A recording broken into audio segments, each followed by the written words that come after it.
لله رب العالمين والصلاة والسلام على أشرف الأنبياء والمرسلين نحمده ونستعين ونستغفره فإن أصدق الحديث كتاب الله وخير الهدي هدي محمد صلى الله عليه وسلم وشر الأمور محدثاتها وكل محدثة بدعة وكل بدعة ضلالة وكل ضلالة في النار وقال رب اشرح لي صدري ويسر لي أمري واحلل عقدة من لساني يفقه قولي.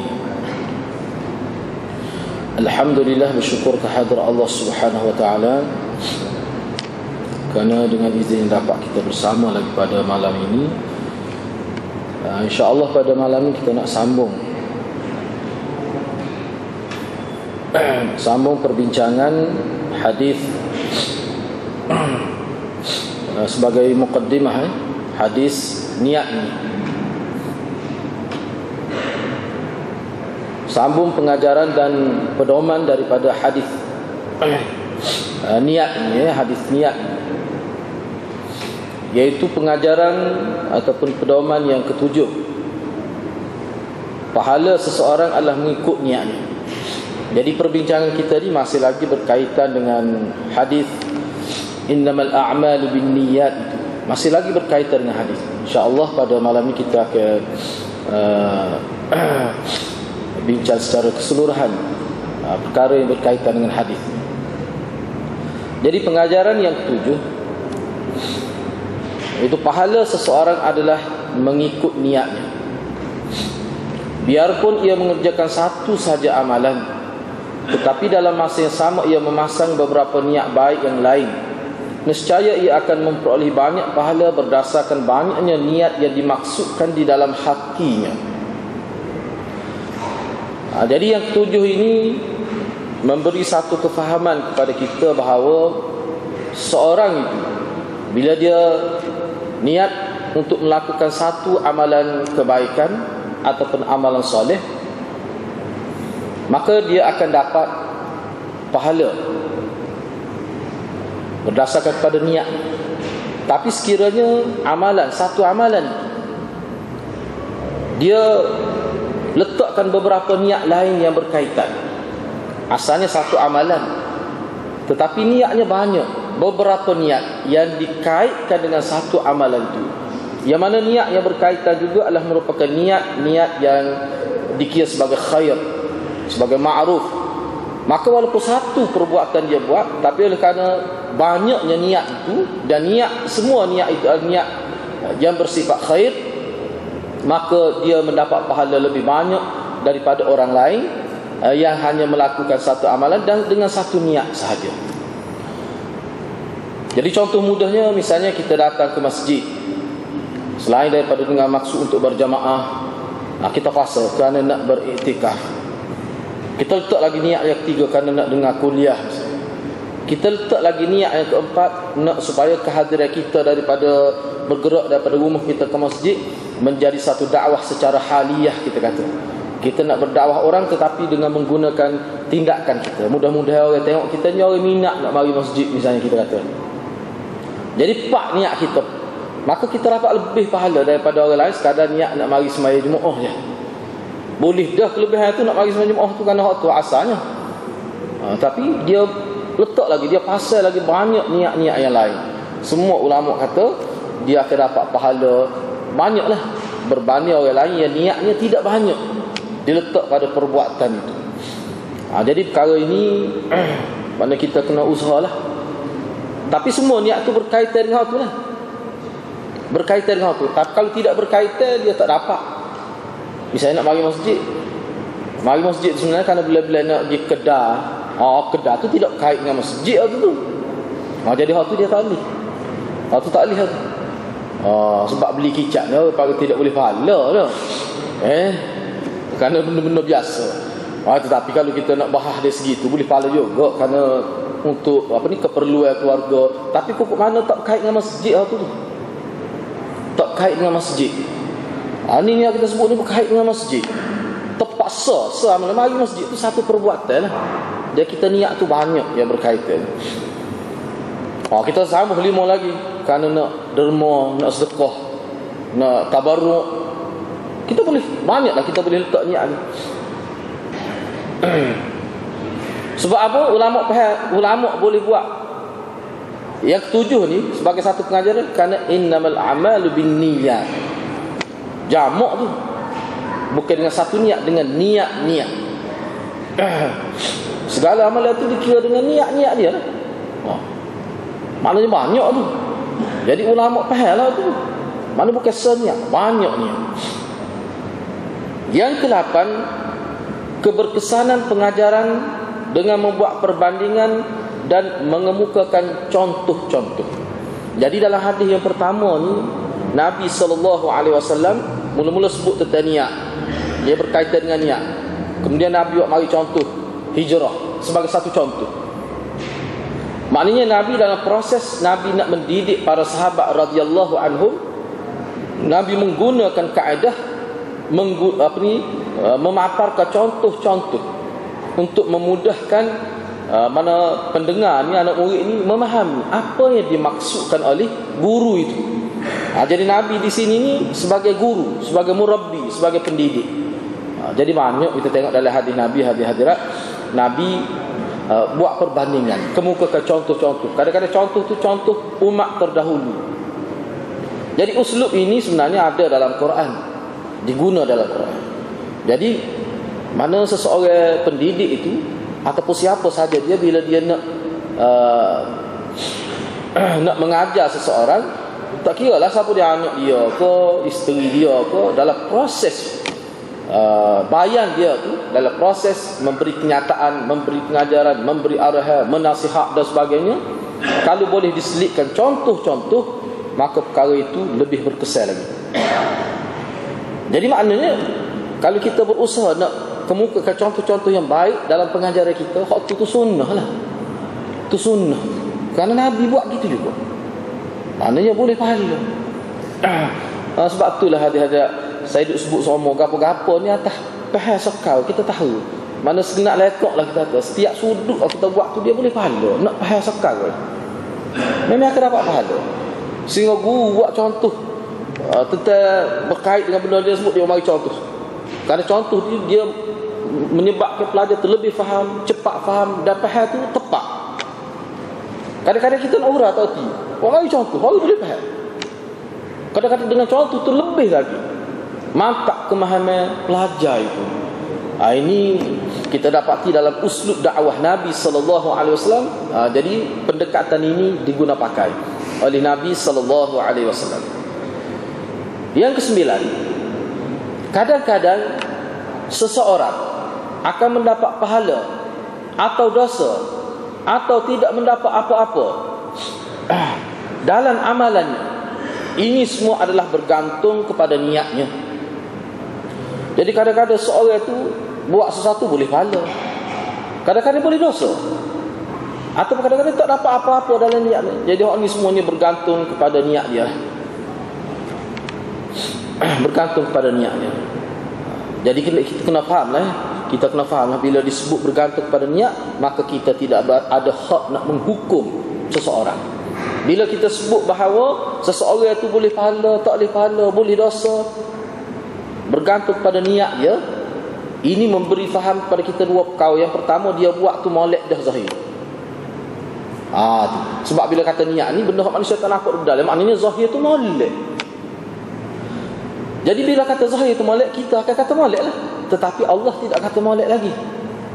Allah ni dia tinjau dalam. Kalau kita panggil amal qalb itu. Dia ni amalan hati, perbuatan hati, iaitu ikhlas ataupun tidak. Kalau dia ikhlas boleh pahala. Kalau tidak ikhlas boleh dosa. Ataupun tak boleh apa-apa. Yang ke-10, amalan-amalan kebiasaan manusia yang bersifat naluri seperti makan, minum, tidur dan sebagainya akan mendapat pahala jika ia disertakan dengan niat yang baik. Misalnya bila kita nak tidur, kita ikut cara Nabi. Ikut cara Nabi. Lagu mana Nabi tidur? Sebab kalau kita tidak ikut cara Nabi, tak boleh pahala tidur. Tak boleh pahala. Sebabnya orang kafir pun tidur. Abu Jahal tidur. Abu Lahab tidur. Semata-mata tidur, dia tak boleh pahala sebab tidur ni orang panggil benda tabi'i. Benda biasa. Nabi Nabi ni maknanya dia turun ke muka, kita kata dilahirkan oleh Allah di muka dunia bukan nak mengajar kita tidur, cuma nak mengajar orang panggil cara tidur mengikut sunnah. Kalau tak ajar pun manusia nyerah betul lah, mimpi betul lah tidur ni. Cuma bagaimana supaya jadi ibadat tidur dia tu? Kena ikut cara Nabi. Jadi nak tahu macam mana? Tu kena melalui hadis Nabi. Jadi benda-benda gini ni hadirat, hatta kita kata tidur nak boleh pahala, kita tak boleh ikut orang lain, kena ikut Nabi. Nak ayat dia nak boleh pahala ni dia bergantung ikut Nabi. Selain pada ikhlas lah, selain pada ikhlas dia kena ikut Nabi. Hatta nak tidur pun kalau tak serupa dengan Nabi, memang dia tak boleh pahala. Nerus betul lah, boleh pahala tak boleh pahala pun. Tapi maknanya, tapi pun mana pun tidur seperti tidur orang biasa lah. Itu nak ayatnya dalam bab ittiba'. Gapo-gapo dalam agama ni kau boleh pahala kalau serupa dengan Nabi, ataupun menepati kehendak ciri-ciri yang telah digaris panduankan oleh Nabi sallallahu alaihi wasallam. Kalau tidak tak dapat hati-hati. Misalnya kita amal selawat lah, kita sebagai contoh. Kita amal selawat. Selawat ni hak tok guru kita bui lah. Kita amal 1000 semalam yang kita baca misalnya. Tapi waktu Nabi tak ajar, apakah boleh pahala? Boleh pahala kelebihan selawat tu maksudnya. Kan selawat ni kan ada kelebihan dalam hadis. Salah satu kelebihannya tu dia mendekatkan diri kepada Allah SWT. Jadi dekat kita dengan Allah. Jadi dekat dalam hadis Ibnu Mas'ud itu jadi antara sebab wasilah yang boleh mendekatkan diri, mendekatkan diri kita kepada Allah Subhanahu Wa Taala adalah salah satunya wasilahnya tu dia salawat. Jadi salawat tu salawat ni, salawat Nabi. Kalau kita tengok lagi tak sampai 7 kelebihan salawat berdasar pada hadis-hadis yang sahih. Mana kita mudah masuk syurga, dapat syafaat Nabi bila kita selawat. Selawat tu selawat mana? Selawat Nabi aja. Kalau selawat orang lain aja, dia tak boleh lebih tu ayat beribu berjuta sehari kita baca, apa dia tak boleh. Ni ingat tu hati-hati tak? Ni ingat tu. Nak rajin pun biar padan lah. Kalau rajin tapi tak kena cara, tak jadi juga hati-hati tak. Kena beringat amalan ni dia terhenti di atas selain pada niat, kaifiat. Kaifiat ni mana kena dengan cara Nabi. Niat yang baik tidak menyebabkan pahala itu diterima. Dia tak padan dengan niat saja. Dia perlu kepada perkara lain juga yang kita sebut sebagai kaifiat itu. Itu asas dalam amalan. Sebab tu seorang bila buat sesuatu niat baik tapi dia tidak tahu gini, dia tidak tahu apakah lagu ni cara Nabi buat, tak boleh pahala. Lepas tu lagu mana dia tu hanya bergantung dengan guru dia. Misalnya ustaz tu kata buat, padahal salah. Dia orang kampung, guru ustaz tu tanggung. Di akhirat selesai, ustaz tu yang akan tanggung. Dia mana tahu dia orang kampung, dia tak mampu nak tarjih sendiri, dia tak mampu nak baca kitab sendiri, dia tak mampu nak semok dalam kitab sendiri. Tiba-tiba ustaz tu bui, guru tu bui pada satu amalan yang bercanggah dengan ajaran Nabi. Amal tu kat orang kampung ni sakit pinggir-pinggir. Mana? Lepas tu tiba-tiba tak jadi. Berat tu tok guru tu. Jadi tok guru tu jadi berat lah. Berat tu berat dari sudut mana? Dia nak menanggung tu. Sudah dizalimi dah tu orang kampung. Masyarakat tu sudah dizalimi dah tu sebenarnya hakikat. Jadi perkara ni perkara ni kita kena berhati-hati, berhati-hati. Sebab tu ulama meletakkan syarat, satu-satu amalan yang nak buat tu mesti dia kena tahu itu syarat dia.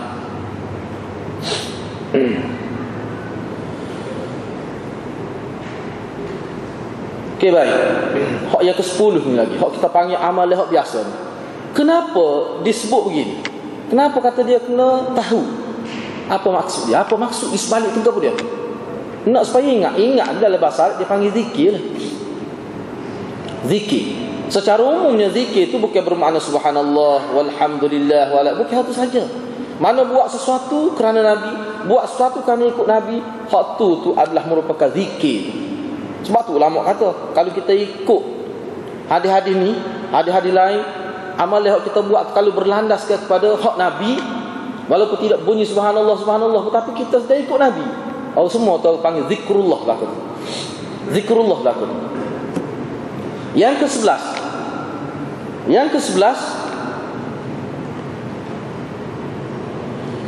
Amalan yang sama yang dilakukan oleh seseorang boleh mendatangkan pahala dan mungkin juga akan mendatangkan dosa kepadanya, dan kemungkinan ini adalah bergantung kepada niatnya.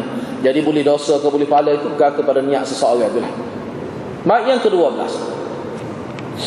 Keikhlasan adalah syarat utama untuk diterima satu-satu amalan. Hak ni dia kena ingat semua dia. Hak ni dia kena ingat semua. Keikhlasan adalah syarat utama untuk diterima satu-satu amalan. Ikhlas ni mana kerana Allah, bukan kerana lain.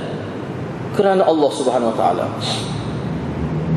Kalau puak-puak khawas dia tu kalau, tapi hak ni ramai ulama kritik lah. Semaya ni kerana nak syurga. Lagu mana? Buat ni kerana ada kelebihan, kerana kelebihan tu. Ada kata tu tidak ikhlas lagi. Ada seperangkat manusia, orang panggil puak khawas ni, kadang ada puak sufi dan sebagainya. Tak. Kalau mengikut ulama lah, mana hak tu untuk peringkat dia lah. Setengah ulama kata tak betul gitu, tak tepat tu. Sebab Nabi ajar. Nabi sebut, mu buat gini boleh gini. Maknanya sebagai targhib ni maknanya kerana tu dia jadi kita semangat tu. Hak tu boleh untuk secara umumnya, boleh untuk orang awam boleh lah. Jangan kita nafikan tu. Cuma manusia ni dia ada peringkat dia.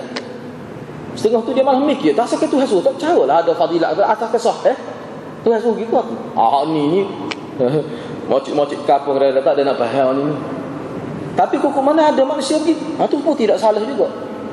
Tetapi kalau kita kena sedarlah, kalau kita nak mengambil satu tahap yang tinggi sampai kita tak asal dah, benar-benar cuma kita nak oleh kerana benar jelas daripada Allah, jelas daripada Rasul, kita tak fikir surga ni kita naknya ni suruh Allah, kita ikut. Tu peringkat tinggi lah. Jadi kita kena sedar, kita tidak boleh kata orang lain buat kerana nak surga maka dia tak boleh pahala. Tak boleh kata. Ulama tak benar tu. Tak boleh kalau kita kata gitu.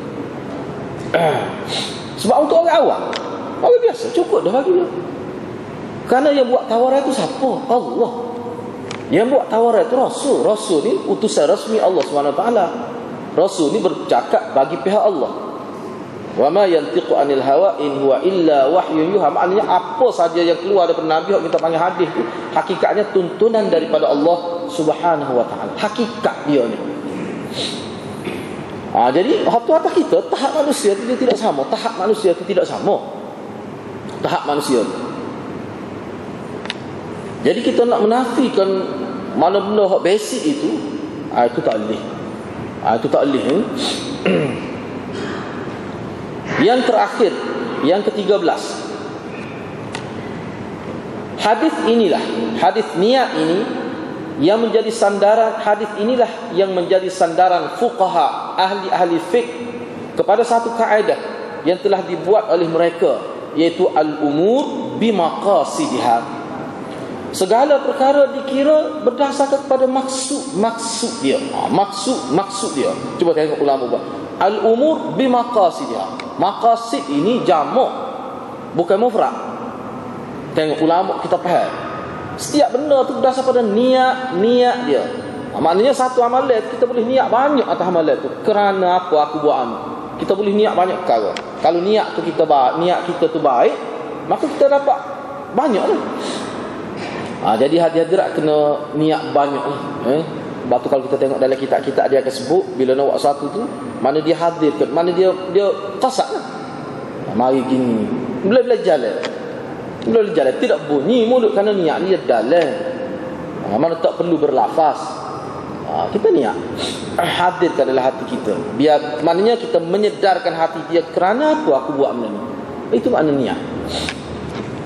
Okey, baik. Jadi habislah perbincangan kita berkaitan dengan hadis niat ini.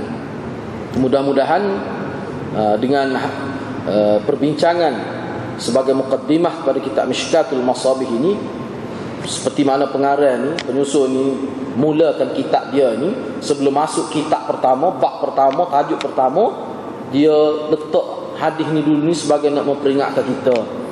Bila kita nak mengaji secara khususnya kitab dia ni lah, maka kena ikhlas. kerana Allah Subhanahu wa taala, bukan kerana yang lain.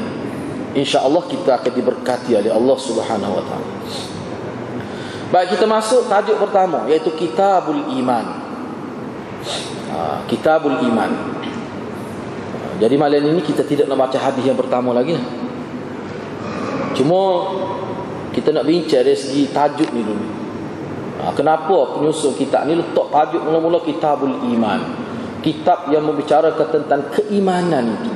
Apa sebabnya? Oleh kerana iman adalah sesuatu yang paling penting dalam kehidupan beragama atau beragama, dan ia merupakan syarat penerimaan segala amalan dan ibadat seorang manusia. Maka pengarang memulakan kitabnya dengan kitab iman. Tadi bab niat tu, niat kena ikhlas. Tapi kalau nak segi hubung kaitnya, ikhlas pun kalau tak ada iman tak boleh pahala juga. Mana iman tu dulunya sebenarnya. Cuma hak ni beringat. Beringat muka kita ni beriman dah. Bila beriman dah, niat pula tak pakai tak jadi juga. Tapi kalau iman tak ada niat baik, ramai mana orang kafir berjuta setahun habis kerana sedekah lagi kita kata. Bantu rakyat tu, bantu orang ni, bantu negeri tu yang ditimpa bencana dan sebagainya. Kita kata itu tabarruk tu kira tu. Tapi kita tidak panggil sedekah lah, dia tidak silap. Tapi kok mana amal kebaikan tu? Sebab tu dia sebut sebagai kerja-kerja amal.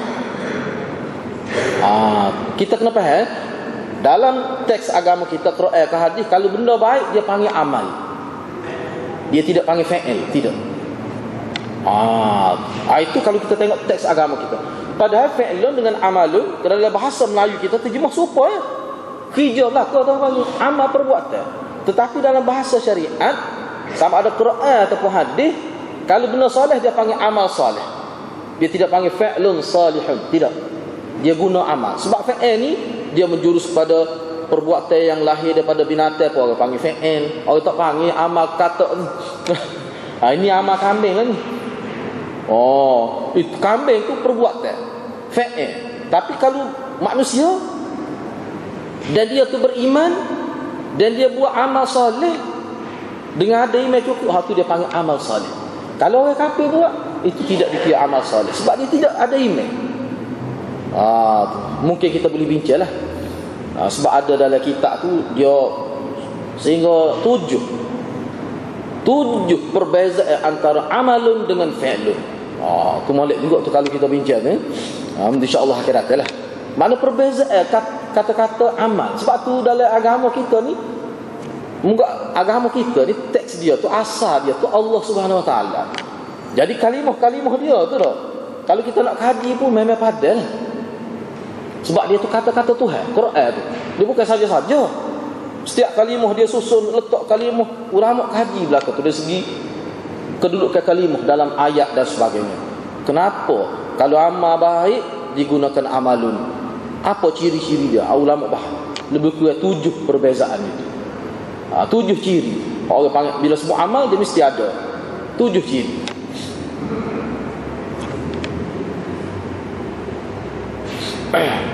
Jadi iman inilah sebenarnya sebagai yang menaungi segala amalan manusia. Tak ada tu tak jadi walaupun niat ikhlas tahu mana. Tapi kok mana pun kalau beriman tapi tidak ikhlas pun tak terima juga. Jadi maknanya dia saling berkait.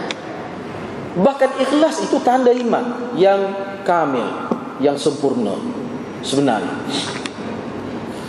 Erti iman ini secara ringkas kita bincang secara ringkas kalau tidak jadi panjang sangat. Dari segi bahasa Arab, iman ini dengan erti mempercayai, meyakini, menerima dan membenarkan. Itu makna iman dari segi bahasa lah. Mana dari segi bahasa iman kita boleh guna pada orang kafir, boleh belaka asalkan ada makna ni. Misalnya contoh penggunaan iman dengan maksud bahasa. Contoh Quran. Misalnya wa ma anta bimu'minin lana ay bimusaddiqin lana walau kunna sadiqin. Ayat sudah tentu tidak akan mempercayai kami, yakni membenarkan kata-kata kami sekalipun kami adalah orang-orang yang benar. Ini kisah Nabi Yusuf kan. Dah sekali dia buat salah ke ayah dia kata dia berasa. Ayah dia tak kata apa lagi. Dia kata ayah kita tak percaya dah kita ni kata. Dia berasa manusia bila dia buat silap dia mari berasa sendiri. Kau tu kadang-kadang tobat geger sebelum ayat tu. Kita ni kecek dalam masjid ni ayat dengan teacher dia kena beringat kalau kecek lagu tu. Ada tu tak kena tu. Ada tu tak kena di sebalik tu. Sebab kalau orang ni memang betul sama dia kecek biasa, mu nak percaya ikut secara tak apa. Aku tak perlu guna kata-kata lagu tu, enggak aku tak ada kecek pelawak. Tapi kalau bertobat dulu, mukaddimah kecek tu dah. Kena ingat. Ada tak kena sebelum ni.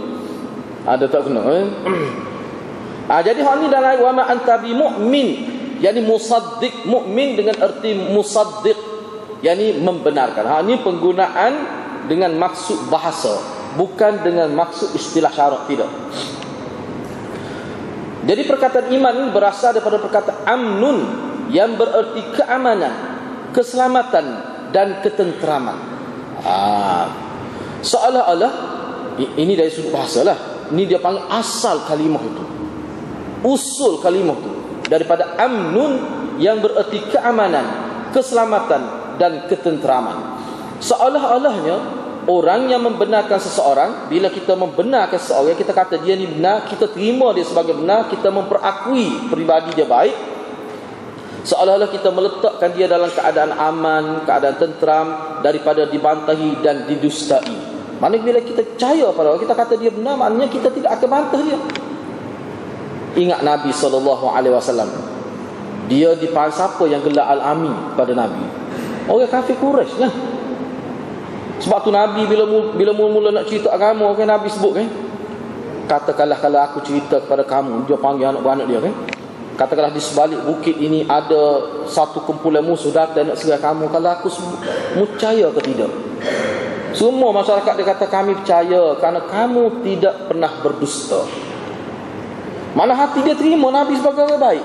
Tapi bila Nabi sebut tentang Islam, kul huwallahu ahad, tidak ada Tuhan melainkan Allah sahaja. Jadi hak banyak-banyak kamu semua ni bukan Tuhan yang hakikat. Ini Tuhan yang kamu lantik, Tuhan yang kamu buat sendiri berdasar kepada nafsu perasaan kamu semata-mata. Tidak ada dalil, tidak ada burhan dalam Quran sebut. Tiba-tiba dia tak percaya. Atas apa dia tak percaya? Kenapa tak percaya? Apakah Muhammad ni pernah nipu? Angka 40 tu pun ulama bahas lagi. Kenapa Muhammad ini lantik jadi Nabi dan Rasul ketika umur 40? Apa sebab? Tak boleh ke ketika umur 20 tak boleh ke? Apa umur 40 tu? Mana 40 ni mana lebih 50% dah umur manusia. Biasanya gitulah. Jadi dalam tempoh 40 tahun tu kamu kata dia molek, tiba-tiba satu saat saja kamu mendustakan dia kerana sebab tu. Logik mana pun tidak boleh terima. Kalau kita tidak berdalil kepada Quran pun, kita nampak bahawa orang Arab ni dia mendustai Nabi itu tanpa dalil. 40 tahun dia duduk kata Nabi Muhammad Al-Amin, Al-Amin. Tiba-tiba semata-mata kerana qul huwallahu ahad, kamu ni pelawak, kamu ni bohong, tak terima, tukar saya, macam-macam tuduhan. Tu. Misalnya dia tuduh Nabi gila. Adalah kalau kita tengok dari riwayat, puak dia kata, sekali orang gila, tidak gila tu. Puak dia pun kata, bila dia tuduh Nabi gila, puak dia pun kata, sekali kita duk tuduh orang gila, tidak lagu ni. Lepas tu dia senyap mata. Lepas tu minggu depan tubik pula, mu ni sahid, tukar sihir. Dia pun mengimiki, sekali tukar sihir pun tidak lagu ni. Mana pelik tukar sihir ni? Juh ni mu. Tak usah makan harta orang sekali tukar sihir ni, dia nak kau alas dia. Misalnya. Jadi akhir sekali, setiap tuduhan, tohmahan yang dilempar pada Nabi, dia sendiri tak tarik balik, cuma dia buat senyap, dia buat bodoh, dia buat tak erti. Tu. Jadi ini berkait dengan tasdik. Ini semua berkait dengan tasdik. Antara sebablah antara yang disebut dalam masa ni, makna setelah 40 tahun. 40 tahun ni kira-kira lepas 50% dah umur manusia tu. Kita berkata 40 tak berubah lagi, ni bakal ledak berapa kali. 40 tak berubah lagi, duk mai takut tolong, jadi manusia boleh faham. Banyak 40 ni banyak benar berkait 40. Banyak benar berkait 40.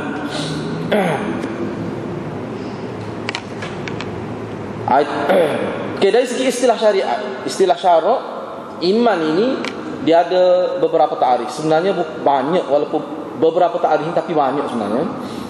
Ni saya kemuka sekitar 7 dulu, lepas tu kita akan tambah. Beberapa ta'rif telah dikemukakan oleh para ulama. Iman ini dari segi syariat. Tapi kalau kita perhati tengok ke, dia panggil tadakhul. Tadakhul ni maknanya itu dia panggil perbezaan dari segi bahasa saja. Hakikatnya sama. Hakikatnya sama. Misalnya yang pertama, kebanyakan ulama berpendapat iman menurut istilah syariat adalah ni kebanyakan ulama.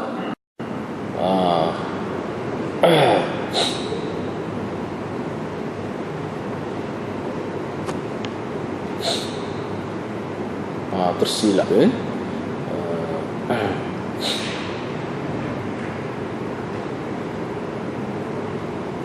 tertinggal. Teks itu tertinggal sebahagian. Annahu minad din itu bahagian akhir. Macam mana boleh tertinggal? Cuba tengok maksud dia tu. Membenarkan apa yang diketahui sebagai ajaran agama Islam oleh semua orang.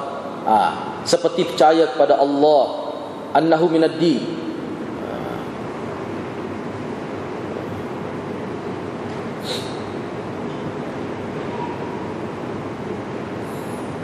Tulis situ at-tasdiq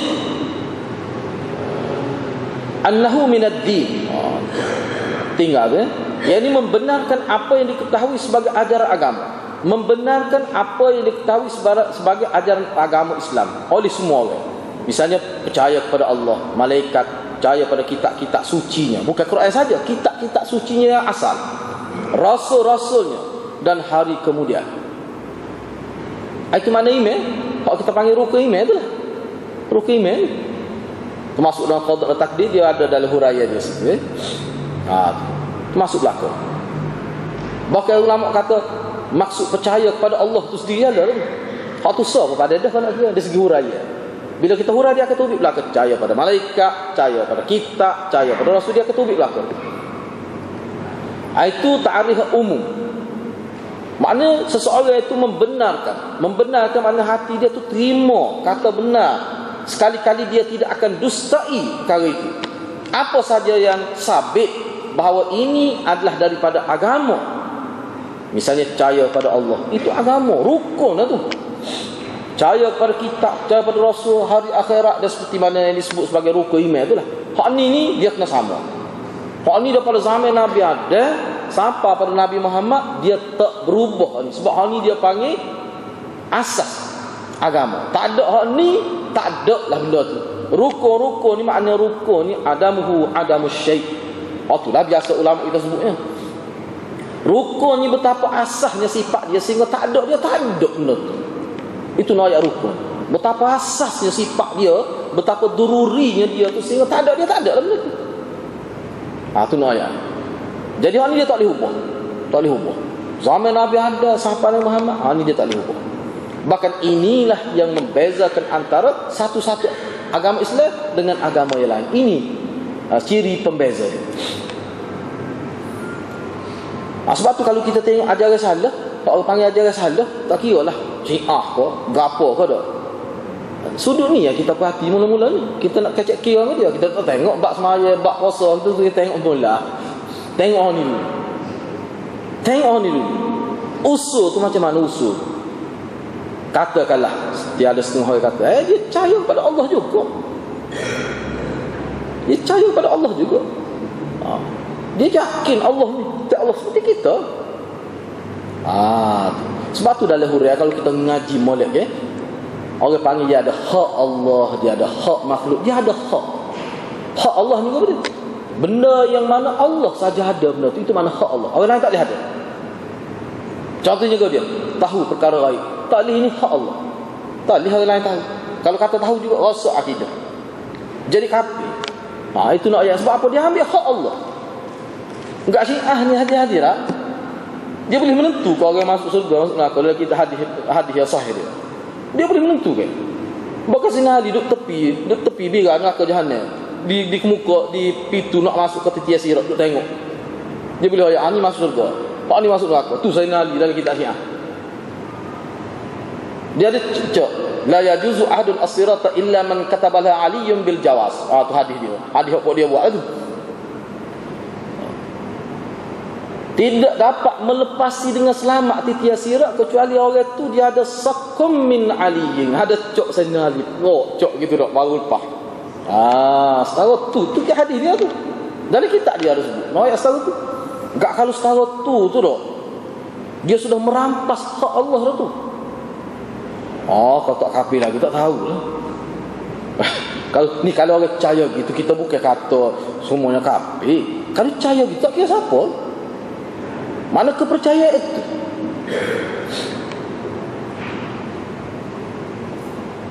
Jadi hal ni tak boleh. Sebab gini dia minta maaf saya sebut.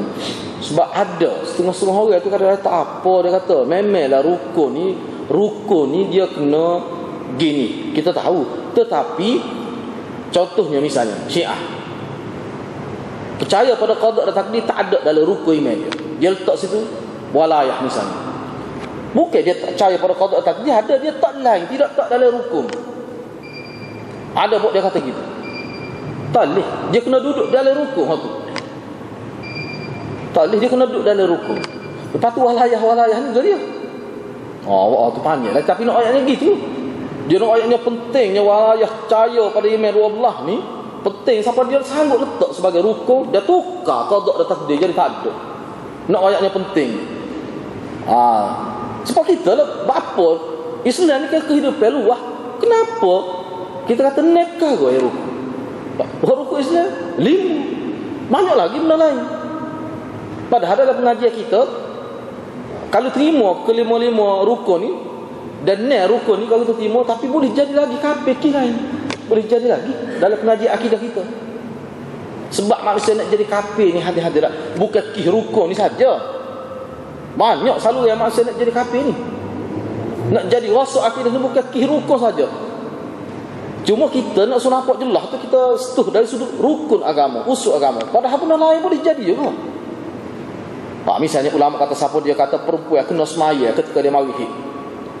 Boleh rasul akidah, boleh jadi kafir. Banyak sebab dia jadi kafir ni. Dia kata perempuan ketika mari hid dia kena semaya. Tak boleh. Sedangkan tu ijma' tak ada. Kok hilah baca Quran. Kok hilah. Tapi semaya tak. Tak boleh. Tak ada seorang ulama kata perempuan qada semaya. Kalau puasa, ya. Semaya dia tak boleh qada. Bahkan dia tak semaya tu boleh pahala.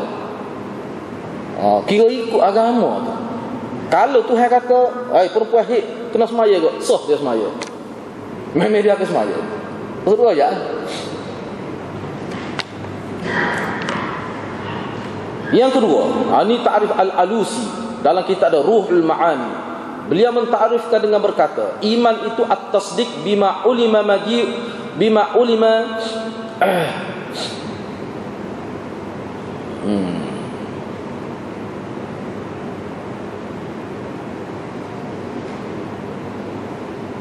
huwa at-tasdiq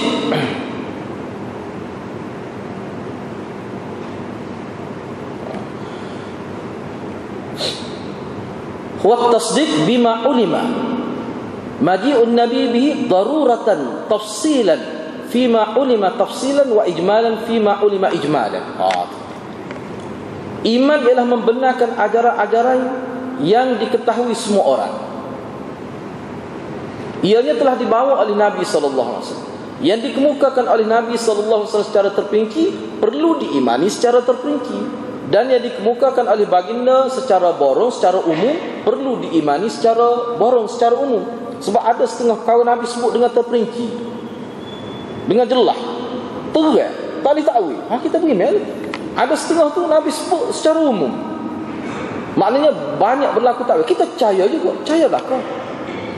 Asal ajaran itu datang daripada Nabi, hak terang, hak kita panggil muhkam, hak mutasyabih, hak gadi, hak ijma', kita terima belaka kalau sahih. Itu maksud iman. Bukan nak percaya hak muhkam saja. Hak mutasyabih tak si percaya. Hak ijma' tak si percaya. Tak, kita percaya lah. Asal ke benda tu sabit, sahih daripada Nabi, maka kita percaya. Tu baru iman sungguh. Kemudian Al-Alusi kata sebenarnya ta'rif inilah ta'rif jumhur muhaqqiqin wa hadha madhhabu jumhuril muhaqqiqin. Ini adalah pegangan kebanyakan ahli tahqiq, ulama yang memperinci ke benda ni, dia buat kajian secara halus Inilah pandangan mereka. Ulama yang ada authority, ulama muhaqqiq, dia mampu memahami benar ni benar dan dia ada hujah nak menyatakan dia betul. Itu ulama muhaqqiq. Jadi kita terima. Yang ketiga, ta'rif iman yang ketiga ialah membenarkan ajaran-ajaran yang diyakini sebagai agama yang dibawa oleh Rasulullah sallallahu alaihi wasallam. Justru ajaran-ajaran yang cuba tengok kenyataan dia semula, membenarkan ajaran-ajaran yang diyakini sebagai agama yang dibawa oleh Rasulullah sallallahu alaihi wasallam. Justru ajaran-ajaran yang sabit berdasarkan zan semata-mata. Maknanya tidak yakin. Sabit tapi tidak secara zat. Maknanya tidak yakin. Seperti yang sabit melalui hadis-hadis ahad dan qiyas, tidak termasuk dalam bidang imaniyat, yakni perkara-perkara yang wajib diimani. Jadi orang kata iman, orang kita kata wajib kena percaya atas rasa keyakinan akidah tu, dia mesti sabit berdasar pada hadis yang sahih. Hak zan tadi, hadis ahad tidak boleh nak menyabitkan akidah. Qiyas tu tak boleh juga. Hak tu dah lebak fiqh pun. Nak ayatnya hak benda hak kita kata iman ni, berkait dengan iman ni, tu tahap nas tu tahap tu. Bukan main-main.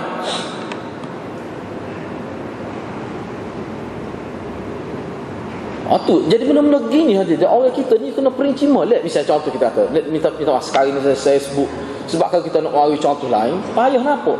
Misalnya kita kata dalam bab keimanan, kalau kita kaji, sebab ulama kita kaji khusus bagaimana Syiah meletakkan keimanan, misalnya ajaran Syiah ni, bagaimana dia menyabitkan akidah dia. Ulama kita faham. Ada kitab khusus. Bagaimana Syiah ni boleh menyabitkan akidah dia? Dia guna kaedah mana? Baru hadirat. Misalnya dia nak menyabit keimanan 12. Dalam Quran tak ada apa ayat sebenarnya. Lepas tu dia sabit lagu mana? Dia kira dia sabit pelik itu. Misalnya contoh satu ayat dia sabit, kuntum khaira ummatin ukhra. Dia kata sebenarnya ayat kuntum khaira a'immatin. Hak tu dia sabit. Kalau betul lah. Kalau betul kita terima betul, biarlah kita kata kita terima betul, jari-jari kita nak sedap hati dia, kita kata betul dah. Kita kata kuntum khaira a'immah. A'immah mana? Imam-imam. A'immah ni imam tu wazan gapo tu? Jamak taksir gapo tu? Ke jamak taksir ni kita ada, dia ada killah, ada kasrah. Kalau killah ni bilangnya dari berapa ke berapa? Kalau kasrah ni bilangnya dari berapa ke berapa? Dia ada tu. Kalau killah dia tak akan lebih pada 10. Setengah kalau sekat 9 je. Lepas tu nak sabit iman ni, iman yang 12 bukan iman 9. Baiklah kalau kita kata hak tu boleh pergi kot 12, kita katakanlah. Tak jelas tu. Dia saru tu tak boleh jadi akidah dalam agama kita. Dia kena jelas nak. Qul huwallahu ahad. Jelas gitu. Muhkam. Baru boleh. Ni nak mai ta'awil. Teruk benar lah. Sehingga kalau kita baca kita kata teruk semua. Misalnya cerita hadis Ghadir Khum tu. Hak tu boleh jadi pegang akidah. Padahal hak tu tak parut benar lah kalau bahan. Tak nak sabar sikit apa. Setahun tu.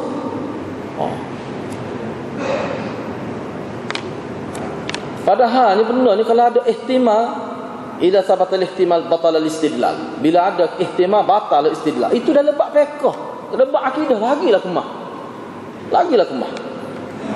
Imam Al-Ghazali dalam Faisalatut Tafriqah bain al-Islam wa Zandaqah. Nama kitab dia ni, perbezaan antara Islam dan puak-puak zindik ini. Imam Ghazali sebut, beliau telah mentarifkan iman dan kufur dengan kata dia dalam kitab ni. Faisalatut Tafriqah baina Islam wa Zandaqah ni dia sebut gini. Ini kata Imam Ghazali ni. Dia kata al-iman huwa tasdiqun nabiy sallallahu alaihi salatu wasallam fi jami'i ma jaa bihi wal kufru huwa takdzibu fi syai'in mimma jaa bihi. Iman ialah membenarkan segala apa yang dibawa oleh Nabi SAW. Dan kufur pula ialah mendustakan apa saja, yakni bukan semua yang dibawa oleh baginda SAW. Bila kata iman, kena terima semua,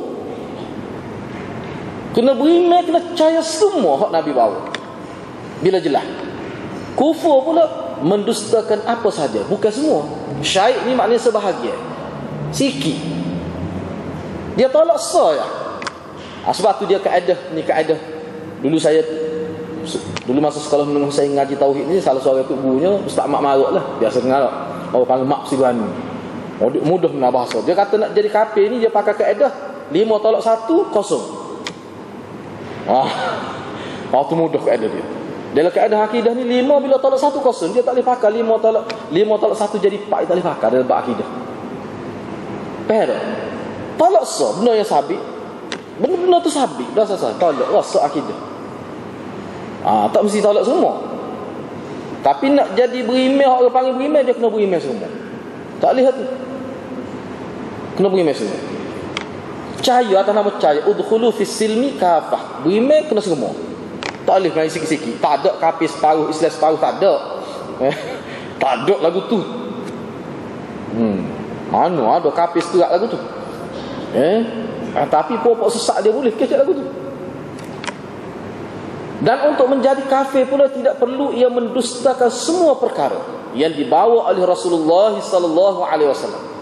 Memadailah dengan ia mendustakan satu saja ajaran yang dibawa oleh baginda sallallahu. Bila ajaran itu sabit, dia dusta ke? Kata tidak benar, dia dusta. Bukan dia tak buat. Misalnya bab semaya, dia tak buat, tapi dia kata semaya ni memang wajib. Itu tak kafir lagi. Sebab dia bukan mendustakan, dia bukan tolak, cuma dia tak buat. Orang panggil maksiat dia tu. Orang tak panggil kafir lagu tu. Tapi kalau dia kata semaya tak wajib, maya mana tak wajib tu? Maya sunat, maya tahiyat masjid ke maya fardu, maya asar, maya asar. Memang kalau dia kita kata, awak tahu kau kecek ni kafir, saya tahu. Lepas tu apa kata tu? Dah memang saya nak kata tu, saya yakin gitu. Memang kafir semua lagu tu. Tapi kalau dia tak tahu, setelah kita rayak dia berdegil juga, tu boleh membawa pada kufur.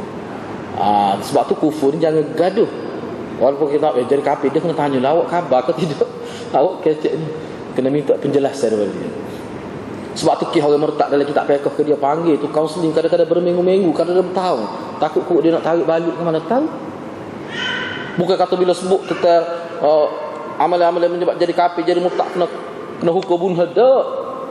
Dia ada pula pakar kaunseling bertahun-tahun bukan bunuh selalu. Takut dia bertaubat. Manusia lagu tu lah. Ada setengah manusia tu salah dalam bidang, tapi setengah orang tu salah dalam bidang akidah, tapi tetap diberi peluang dalam agama. Tetap diberi peluang. Kena ingat ni beza ni. Untuk jadi kafir, untuk menjadi kafir tidak perlu dustakan semua, tapi nak jadi beriman dia kena membenarkan semua.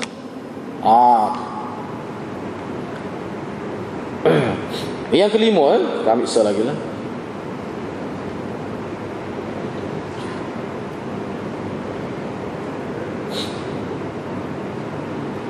Ini Syekh Abdul Aziz dinukilkan berpendapat bahawa iman itu bererti menerima kitab Allah zahir dan batinnya sesuai dengan kehendak Al-Quran dan sunnah Nabi SAW.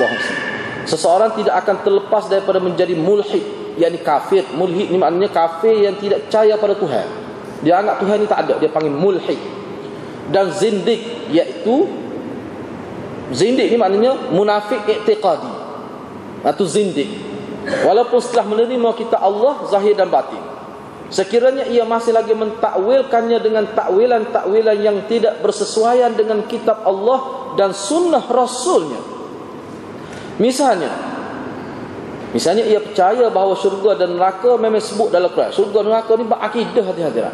Syurga dan neraka ni bab akidah, dia sabit berdasarkan mana dalil yang qat'i.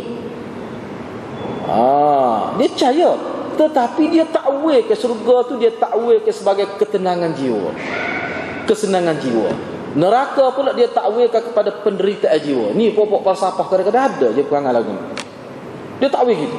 Makna benda tu sebagai satu simbolik kepada derita jiwa. Neraka, syurga ni Maknanya sebagai satu gambaran kepada manusia yang senang hati dia. Hati rasa lapar. Sebab tu dia tidur bawah rumah, duduk atas teksi, dia tepi tu tak lembu penyerang molek dia. Itu jiwa syurga tu. Misalnya dia faham lagu tu syurga. Mana dia tidak nampak syurga ni satu nikmat yang khusus bila manusia keluar daripada alam dunia ini. Setelah melalui beberapa proses, ada yang masuk syurga, ada yang masuk neraka. Dia tak percaya gitu. Dak atas dunia ni pun katakanlah dia takwil gitu. Jadi setiap kali jannah, nar tersebut dalam nas agama tu, dia takwil gitu. Tu juga sebenarnya tidak dikira beriman juga tu. Sebab dia takwil guna akal semata-mata. Nak boleh takwil gitu tak apa alasan dia? Apa alasan dia? Dia berpijak atas kaedah mana? Nas tak ada. Semata-mata akal fikiran. Tak boleh. Kata Syekh Abdul Aziz lagi, menolak apa yang dibawa oleh Rasulullah sallallahu alaihi wasallam secara terang adalah kekufuran. Dan menerimanya dengan lidah saja atau mengerjakan secara zahir saja sedangkan hati tidak menerimanya adalah nifak. Kalau tolak tungging-tungging kita kata terang tu, memang kafir. Tapi kalau tolak dalam terima nampak luar, dia panggil nifak. Nifak ni nifak i'tiqadi, bukan nifak akhlaki dah. Ini dia panggil nifak secara akidah. Mana kafir lah hakikatnya. Cuma tak ada siapa tahu. Dah hak ni hak bahaya ni. Hak ni hak bahaya. Sebab dia takiyah ni, takiyah. Ni bagi takiyah ni. Luar tu kat molek, hati-hati kat molek. Kita peneng. Ni waktu email dah mau. 25 tahun jadi email. 10 tahun, 11 tahun jadi email. Kabar-kabar Syiah. Tengok tu. Nak buat mana? Dah bila dia buat gitu dia boleh pahala. Dia yakin gini. Tapi dia buat lagu lain. Apa tu takut orang tahu. Hak tu naik darjat dalam agama. Ni parut ni. Tak ada dalam satu ajaran menipu boleh naik darjat dalam agama. Sebab siapa kuat nipu dia lah paling rapat dengan Allah Subhanahu Wa Taala. Kecuali ni ajaran. Sebab tu ajaran Syiah ni ajaran paling teruk. Sehingga ulama kata dia tu sebagai tong sapuh tepat sesat. Kalau nak kaji, kalau kaji Syiah sekau kamu akan tahu semua ajaran salah atas dunia. Tak ada ulama nak gambar lagu mana lagi teruk dia. Siapa terpaksa sebut begitu. InsyaAllah kita sambung semula ni. Kita sambung semula perkara yang ketujuh berkenaan dengan iman. Rasanya kita setakat dulu. InsyaAllah kita sambung minggu hadapan. Assalamualaikum warahmatullahi wabarakatuh.